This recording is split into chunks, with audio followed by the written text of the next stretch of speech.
Assalamualaikum guys, I hope you are in good condition and health. Today's topic is preparation of colloids. ठीक है, इससे पहले कि हम अपनी वीडियो की तरफ मूव करें, अगर आपने मेरा चैनल सब्सक्राइब नहीं करा है तो उसको सब्सक्राइब कर दीजिए, लाइक कर दीजिए, शेयर कर दीजिए ताकि दूसरे स्टूडेंट्स भी इससे बेनिफिट ले सकें। तो मूव करते हैं अपने टॉपिक के ऊपर, वो जो कि है प्रिपरेशन ऑफ कोलॉइड्स। ठीक है, सबसे पहले कंटेंट्स हैं। कंटेंट्स आज प्रिपरेशन कितने टाइप की होती हैं? तीन तरह की प्रिपरेशन है। एक तो डिस्पर्जन मेथड्स हैं, केमिकल मेथड है और फिजिकल मेथड है। डिस्पर्जन मेथड में भी 4 टाइप्स हैं। डिस्पर्जन मेथड में भी 4 तरह के डिस्पर्जन की टेक्निक्स हैं। मैकेनिकल डिस्पर्जन है, इलेक्ट्रिकल डिस्पर्जन जिसको हम ब्रेडिक्स आर्क मेथड भी कहते हैं, पेप्टाइजेशन है और अल्ट्रासोनिक वेव्स है। केमिकल मेथड में आती हैं double decomposition method, oxidation, induction, hydrolysis. Physical method में आते हैं oxygen solvent from excessive cooling. आगे चलते हैं। सबसे पहले हमारा डिस्पर्जन मेथड्स आते हैं। डिस्पर्जन मेथड में सबसे पहली टाइप है मैकेनिकल डिस्पर्जन मेथड। ये क्या होती है? हम प्रोसेस की तरफ चलते हैं। दी मटेरियल्स, इसमें क्या किया जाता है? सबसे पहले ये इसकी मशीन, अलग मशीनें होती है। ठीक है, उसमें ये जो है ना ये परफॉर्मेंस की जाती है इसकी, क्योंकि ये मैकेनिकल डिस्पर्जन है। अच्छा, सबसे पहले क्या किया जाता है? दी material is initially ground into coarse particle in the procedure. सबसे पहले जो हमारा डिस्पर्स फेज है, जिसको हमें डिस्पर्स फेज एज यूज़ करना है, तो सबसे पहले उसको हम जो है ना ग्राउंड करते हैं, जिसको हम आसान लफ्ज़ों में कूटना भी कहते हैं। तो उसको हम क्या कहते हैं, बड़े बड़े पार्टिकल्स में, कोर्स पार्टिकल्स में उसको हम उस मटेरियल को हम क्या कहते हैं, पीसते हैं। ठीक है, after that it is mix with the dispersion medium to make the suspension. जब वो बड़े बड़े उसमें जो है ना क्या कहते हैं, बड़े बड़े पार्टिकल्स में, कोर्स पार्टिकल्स में पीस जाता है, तो फिर हम उसको उसके बाद डिस्पर्जन मीडियम में ऐड करते हैं और उसका सस्पेंशन बनाते हैं। फिर colloidal mill is then use. तो जो मैकेनिकल डिस्पर्जन में कोलॉइडल मिल यूज़ होती है, जिसकी मैं जिस मशीन की मैं बात कर रही थी। ठीक है, तो कोलॉइडल मिल यूज़ होती है, उस पर हम क्या कहते हैं, सस्पेंशन को ग्राइंड करते हैं। उसमें सस्पेंशन ग्राइंड होता है। और वो कैसे होता है? It is made up of 2 metallic disc that are almost touching and revolve in opposite direction at a high speed of around 7000 revolution per minute. अच्छा, इट इज़ ये जो है बनी हुई होती है 2 मेटालिक डिस्क से। ठीक है, इसकी जो मेन जो है ना मेन चीज़ जो है वो क्या है? 2 मेटालिक डिस्क हैं। ठीक है, जो कि ऑपोजिट डायरेक्शन में जो है ना मूव हो रही होती हैं। ठीक है, और वो ऑलमोस्ट टच कर रही होती हैं, मतलब उनके दरमियान का जो गैप होता है वो इतना स्मॉल होता है, इतना लिटिल होता है कि वो ऐसा लगता है कि जैसे वो बस टच कर रही हैं। ठीक है, बस इतना गैप होता है, क्योंकि हमें उसमें पीसना होता है, जाहिर सी बात है, किसी ऐसे लिक्विड को, तो इसलिए इतना गैप होता है उसका कि बस ऐसा लगता है जैसे कि वो टच हो जाएगी अभी। ठीक है, बहुत लिटिल गैप होता है उन दोनों 2 डिस्क के दरमियान। वो अपोजिट डायरेक्शन में दोनों डिस्क मूव कर रही होती हैं। ठीक है, और उनकी स्पीड कितनी होती है? वो हाई स्पीड पर मूव कर रही होती हैं। इनकी स्पीड होती है 7000 रेवोल्यूशंस पर minute. The spacing between the mills is set such that force suspension is shared at a higher rate resulting in colloidal particle। जो स्पेसिंग होती है ना, जो दोनों डिस्क के दरमियान में कह रहे हैं, जो लिटिल बहुत कम होती है, लिटिल स्मॉल स्पेसिंग होती है, तो वो इस तरह से होती है कि जब सस्पेंशन उससे गुजरता है उन 2 डिस्क के दरमियान में से, तो वो जो है ना ब्रेक ऑफ होता है, टूट जाता है कोर्स पार्टिकल में। ठीक है, मतलब कोर्स पार्टिकल भी कोलॉइडल पार्टिकल की जो रेंज होती है ना पार्टिकल, उन पार्टिकल्स में जो है वो टूट जाता है। ठीक है, जिससे हमारा कोलॉइडल सस्पेंशन बनते हैं। ठीक है, तो इस तरीके से भी प्रिपरेशन होती है। फिर this method obtains colloidal solution of black ink, paint, varnishes, dye etcetera which are use in our daily lifes. इस मेथड से क्या क्या चीज़, कौन कौन से कोलॉइडल सोल्यूशंस बनते हैं? एक होता है एक ब्लैक इंक, इससे बनती है। पेंट्स होते हैं, वार्निशेस होती हैं, डाइज होती हैं। वो जो हमारी डेली यूज़ में हैं चीज़ें, वो सारी जो है वो मैकेनिकल डिस्पर्जन मेथड से जो है वो तैयार की जाती हैं। ठीक है, ये है कोलॉइडल मिल। ठीक है, ये इससे इस मशीन की मैं बात कर रही थी। इस मशीन से, कोलॉइडल मिल से जो है वो मैकेनिकल डिस्पर्जन मेथड परफॉर्म किया जाता है। आगे चलते हैं। अब जो हमारा सेकंड डिस्पर्जन मेथड है वो है इलेक्ट्रिकल डिस्पर्जन, जिसको हम ब्रेडिक्स आर्क मेथड भी कहा जाता है। ठीक है, सबसे पहले फर्स्ट पॉइंट है इसका कि platinum, silver, copper and gold solutions are all made using this method. जो कि जितने भी मेटल्स हैं, platinum, silver, copper, gold solution, वो सारे electrical dispersion method, Bredig arc method से बनते हैं। ठीक है, इसमें क्या होता है, two electrodes are immersed in a dispersion medium such as water. जैसे कि अगर हमारा डिस्पर्जन मीडियम वाटर है तो जो दो इलेक्ट्रोड्स होते हैं ना, पॉजिटिव नेगेटिव, ठीक है, वो दोनों साइड के ऊपर उनको इमर्ज कर दिया जाता है। ठीक है, to make the metal to be created as a solution. ये इसलिए किया जाता है ताकि जो है वो जब आर्क को मतलब जब इलेक्ट्रिसिटी दी जाए, करंट दिया जाए, तो जो मेटल है वो सोल्यूशन की फॉर्म में बन जाए। ठीक है, जो हमें मतलब कोलॉइडल सॉल्यूशन की फॉर्म में बन जाए। ठीक है, to keep the dispersion medium cold ice is use. अब हम इलेक्ट्रिक आर्क प्रोड्यूस करेंगे तो जिससे क्या होगा कि जो सोल्यूशन है हमारा वो एक्सट्रीमली हीट अप हो जाएगा। ठीक है, तो मतलब उसको नॉर्मलाइज करने के लिए जो है वो आइस यूज़ की जाती है, यानी जो भी हमारा जो ये सेटअप है इसको हम आइस कोल्ड वाटर में रखते हैं, आइस के ऊपर, between the electrodes and electric arc occurs. ठीक है, जैसे कि इस में दिया जा रहा है, इस तरह का सेटअप होता है कि ये ब्रेडिक्स आके ये एक टैंक है, इसमें आइस जो है ना वो रख दी जाती है, आइस रख दिया जाता है, और उसके ऊपर जो है वो कंटेनर जो भी हमारा रखा जाता है। ठीक है, जिसमें हमारा डिस्पर्जन मीडियम है और उसमें दो मेटल की रॉड्स लगी हुई हैं। ठीक है, इस तरीके से ये सेटअप किया जाता है। फिर हम करंट देते हैं। करंट से क्या प्रोड्यूस होता है कि दोनों जो इलेक्ट्रोड्स होते हैं उनके दरमियान इलेक्ट्रिक आर्क प्रोड्यूस होता है। जैसे कि वेल्डिंग में हमें, जब हम वेल्ड कर रहे होते हैं किसी चीज़ को, तो हमें नज़र आ रही होती है ना, स्पार्क नज़र आ रहा होता है, उस तरह का जो है वो करंट प्रोड्यूस होता है दो इलेक्ट्रोड्स के दरमियान। ठीक है, colloidal solutions are produce by the tremendous heat generated by this process. इससे क्या होता है कि जो उस आर्क से जो हीट प्रोड्यूस होती है ना, उससे क्लोराइडल सोल्यूशन जो है वो बनता है, उससे बनना शुरू होता है। ठीक है, a tiny quantity of potassium hydroxide is added to the colloidal solution to stabilize it। एक फिर क्या होता है कि tiny quantity of potassium hydroxide भी ऐड की जाती है कोलॉइडल सॉल्यूशन में, फिर उसके बाद, ताकि वो जो सॉल्यूशन है हमारा वो स्टेबलाइज हो सके, मतलब नॉर्मल मतलब उसमें आ सके। ठीक है, ये इस तरह का सेटअप है ब्रेडिक्स आर्क का, जिससे हम जो है वो इलेक्ट्रिकल डिस्पर्जन मेथड परफॉर्म करते हैं। ठीक है, आगे चलते हैं। अब जो नेक्स्ट डिस्पर्जन मेथड है वो है पेप्टाइजेशन। पेप्टाइजेशन में क्या होता है, peptization is turning a freshly form precipitate into a colloidal form by adding a suitable electrolyte. इसमें क्या होता है, पेप्टाइजेशन में सिंपली जो फ्रेशली फॉर्म प्रेसिपिटेट होते हैं उसको हम टर्न करते हैं कोलॉइडल फॉर्म में by the addition of a suitable electrolyte. Peptizing agent और stabilizing agent is utilize as the electrolyte.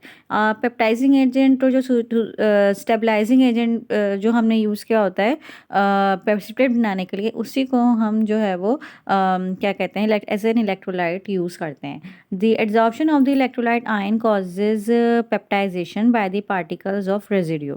ठीक है, फिर उस इलेक्ट्रोलाइट की जब एड्जॉर्प्शन हो जाती है प्रेसिपिटेट के ऊपर, तो हम उसको कहते हैं कि ये जो है फिर उससे ना कोलॉइडल फॉर्म जो है वो सॉल्यूशन की बनना शुरू हो जाती है। Peptizing substance include sugar, gum, gelatin and electrolyte. जो पेप्टाइजिंग सब्सटेंसेस होते हैं उन वो शुगर, गम, जिलेटिन, इलेक्ट्रोलाइट्स होते हैं। By shaking it produces ferric hydroxide with water containing ion so that it is easily converted into a colloidal state. और जब हम शेक करते हैं, जिसके अंदर क्या होता है कि फेरिक हाइड्रोक्साइड, वाटर और आयंस मौजूद होते हैं पेप्टाइजिंग सब्सटेंस के। ठीक है, जब हम उसको शेक करते हैं तो वो कोलॉइडल स्टेट में आना शुरू हो जाता है।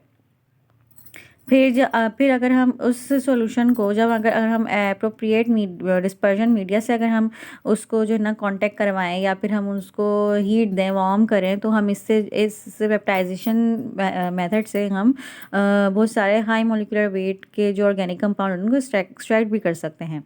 जिससे कि जिलेटिन और स्टार्च जो कि डिज़ोल्व हुए होते हैं वाटर में, तो उनको एक्सट्रैक्ट किया जा सकता है। सेलुलोज, नाइट्रेट है वो ऑर्गेनिक सॉल्वेंट में डिज़ोल्व, उनको एक्सट्रैक्ट किया जा सकता है, जैसे कि ईथर और फिनॉल का कॉम्बिनेशन होता है। अब यहाँ पे एग्जाम्पल दी है, जैसे कि इन्होंने फेरिक हाइड्रोक्साइड लिया है, जैसे कि फेरिक हाइड्रोक्साइड के प्रेसिपिटेट थे वाटर के अंदर, ठीक है। अगर हम जब हम उसमें फेरिक क्लोराइड डालेंगे एज एन इलेक्ट्रोलाइट, तो क्या होगा, जो फेरिक हाइड्रोक्साइड के ऊपर जो फेरिक क्लोराइड के जो जितने भी फेरिक हैं वो सारे जाके एब्जॉर्ब हो जाएंगे और वो क्लोराइड बना लेते हैं। इसको हम इस पिक्टोरियल से और ज़्यादा समझ में आ जाएगा, जिससे कि ये वाटर में फेरिक हाइड्रोक्साइड के प्रेसिपिटेट डाले, फ्रेशली फ्रॉम प्रेसिपिटेट डाले, ठीक है। फिर हमने इसमें जो है वो फेरिक क्लोराइड जो है वो ऐड करा, तो क्या, और उसको फिर उसके बाद शेक करा, तो क्या हुआ कि कोलॉइडल सोल्यूशन बन गया फेरिक हाइड्रोक्साइड का। यानी कि वो कैसे, कि जो फेरिक हाइड्रोक्साइड है, जो जब उसको हमने फेरिक क्लोराइड डाला है, शेक करा, तो फेरिक हाइड्रोक्साइड के ऊपर जितने भी फेरिक क्लोराइड के जो फेरिक थे वो सारे जाके जो है वो एब्जॉर्ब हो गए, ठीक है। इस तरीके से वो कोलॉइडल स्टेट में जो है वो चला जाता है। अब है फोर्थ जो क्या डिस्पर्शन मेथड है, वो है ultrasonic waves. High frequency current is routed through a circular quartz crystal by attaching it to 2 electrodes in this approach. जो एक सर्कुलर क्वार्ट्ज का क्रिस्टल होता है उसको हम 2 इलेक्ट्रोड्स के साथ अटैच करते हैं, ठीक है। और उसमें से हम हाई फ्रीक्वेंसी करंट जो है वो जो है ना गुजारते हैं। Sound waves greater than 20 kilohertz in frequency help in dispersing of particles of one phase in a continuous phase of a different kind. जो साउंड वेव्स होती हैं, ठीक है, क्या कहते हैं, ग्रेटर दैन 20 किलो हर्ट्ज़ की फ्रीक्वेंसी के, तो वो क्या करती हैं, वो हेल्प करती हैं कि पार्टिकल्स यानी डिस्पर्स फेस के जो पार्टिकल्स होते हैं उनको क्या कहते हैं, हमें उनको मतलब थ्रू आउट डिस्पर्स करने में कंटिन्यूस फेस के अंदर, ठीक है। Low melting alloy solution and mercury solution have been generated using this approach when alternating current is sent through the crystal. जो लो मेल्टिंग अलॉयज़ होते हैं ना, अलॉयज़ का सोल्यूशन होते हैं, और जो मरकरी सोल्यूशन होते हैं वो ज़्यादातर जो है वो इस टेक्निक से जो है वो बनाए जाते हैं, अल्ट्रासोनिक वेव्स की टेक्निक से, ठीक है। इसका हम ऐसे देख लेते हैं, जैसे कि ये डिस्पर्जन मीडियम है। इसका ये पूरा प्रोसेस ऐसे पिक्टोरियल में दिखाया गया है फ्लो चार्ट से, कि डिस्पर्जन मीडियम है, उनको अल्ट्रासोनिक वेव्स दिए डिस्पर्जन मीडियम को, तो कैविटीज़ और कंप्रेशंस जो है ना वो बन गए। हमने जब उसको कोलैप्स किया फोर्स के साथ, मतलब उसमें फोर्स दिया उस मतलब उस सॉल्यूशन को, तो कोर्स पार्टिकल जो थे वो ब्रेक हो जाते हैं डिस्पर्स फेस के, और वो किस में बन जाते हैं, फिर कोलाइडल पार्टिकल में, और सरफेक्टेंट जो है वो अलग हो जाता है। फिर उसमें स्टेबलाइजिंग एजेंट डालते हैं, जिससे जो सॉल्यूशन होता है कोलाइडल सॉल्यूशन का वो स्टेबलाइज हो जाता है, ठीक है। इस तरीके से ये अल्ट्रासोनिक वेव्स यूज़ होती है। अब जो आते हैं वो आते हैं केमिकल मेथड। केमिकल मेथड में क्या होता है, सबसे पहले केमिकल मेथड आता है डबल डिकम्पोजिशन मेथड, ठीक है। इसमें क्या होता है, hydrogen sulphide on passing through a solution of arsenious oxide in distilled water gives a colloidal solution of arsenious chloride. जब हाइड्रोजन सल्फाइड को पास किया जाता है आर्सेनियस ऑक्साइड के सॉल्यूशन से, जो कि वाटर में बना हुआ होता है, तो उससे कोलोइडल सॉल्यूशन बनता है आर्सेनियस क्लोराइड का, ठीक है। जैसे ये पिक्टोरियल में दिखाया गया है कि आर्सेनियस ऑक्साइड है, ठीक है, इसका सोल्यूशन है वाटर के साथ, ठीक है। आर्सेनियस ऑक्साइड है, उसमें हमने जब आर्सेनियस ऑक्साइड का वाटर के साथ जो सोल्यूशन है उसमें जब हमने हाइड्रोजन सल्फाइड डाला, तो क्या बना, आर्सेनियस जो है ना, क्या कहते हैं, आर्सेनियस सल्फाइड का सोल्यूशन बन गया, और जो है वो वाटर अलग हो गया, ठीक है। इस तरीके से जो है वो कोलोइडल सॉल्यूशन बनता है डबल डिकम्पोजिशन मेथड से।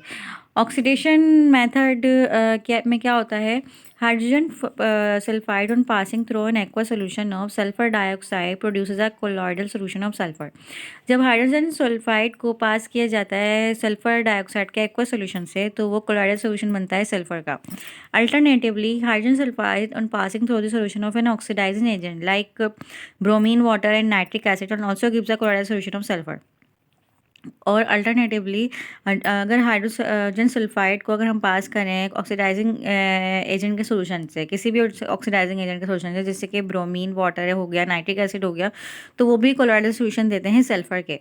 जैसे कि ये सल्फ़र डाइऑक्साइड है, ठीक है। इसमें से जब हम सल्फ़र डाइऑक्साइड के सॉल्यूशन को जब हम सल्फ़र डाइऑक्साइड के सॉल्यूशन से जब हम हाइड्रोजन सल्फाइड पास करवाते हैं तो वाटर अलग हो जाता है और सल्फ़र का सॉल्यूशन हमें मिल जाता है, जो कि कोलॉइडल सॉल्यूशन होता है, ठीक है। और यही अगर हम कोई ऑक्सीडाइजिंग एजेंट ले रहे हैं, जैसे कि यहाँ पे हमने ओ एज एन ऑक्सीडाइजिंग एजेंट जो नोट किया है, ठीक है। हम हाइड्रोजन सल्फाइड को ऑक्सीडाइजिंग एजेंट से जो है वो पास करवाएंगे तो वही वाटर अलग हो जाएगा और सल्फ़र जो है वो उसका सोल्यूशन कोलॉइडल सोल्यूशन हमें मिल जाएगा, प्योर सल्फ़र का कोलॉइडल सोल्यूशन, ठीक है। अब थर्ड केमिकल मेथड है रिडक्शन मेथड। रिडक्शन मेथड में क्या होता है, reduction of the salt solution of these metals such as silver, gold as well as platinum produces their colloidal solution.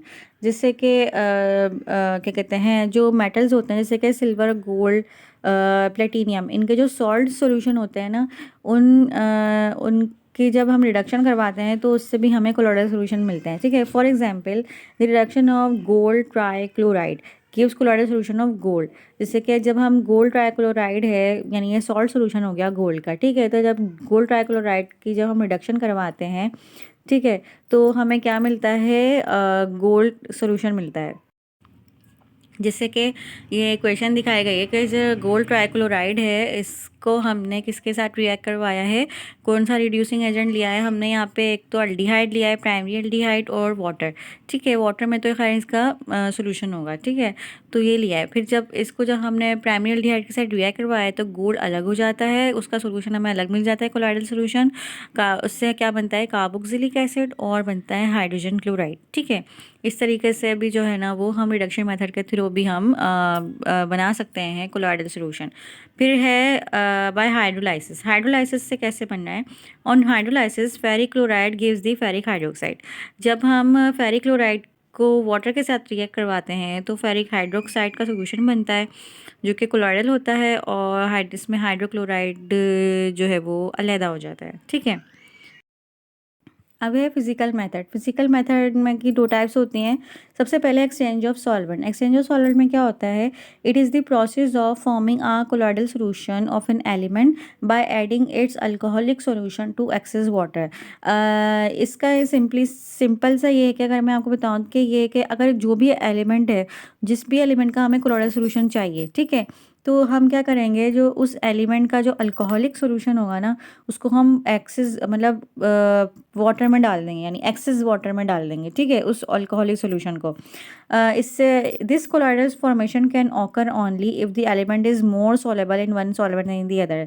तो ये कोलॉइडल सॉल्यूशन, इस तरह के कोलॉइडल सॉल्यूशन सिर्फ तभी मुमकिन है जब जो है जो सॉल्यूशन है, जो एलिमेंट है वो ज़्यादा सोलेबल हो अल्कोहलिक, जैसे कि अगर एग्जांपल दूँ मैं, जैसे कि अगर जो भी एलिमेंट है वो अगर मोर सोलेबल है और अल्कोहलिक क्या कहते हैं सॉल्यूशन में, तो वो उसकी सॉलिबिलिटी वाटर में जाके कम हो जाए, यानी वो वाटर में इतना सोलेबल ना हो। तो ऐसे जो एलिमेंट होते हैं ना, सिर्फ उनके ही कोलॉइडल सॉल्यूशन बन सकते हैं, ठीक है। क्योंकि जब अल्कोहलिक सॉल्यूशन में जो भी उसका जो सॉल्यूशन बना हुआ है पहले ही उस एलिमेंट का, ठीक है, अल्कोहलिक सॉल्यूशन, ठीक है, तो अगर हम उसको जब वाटर में डालें ना तो वो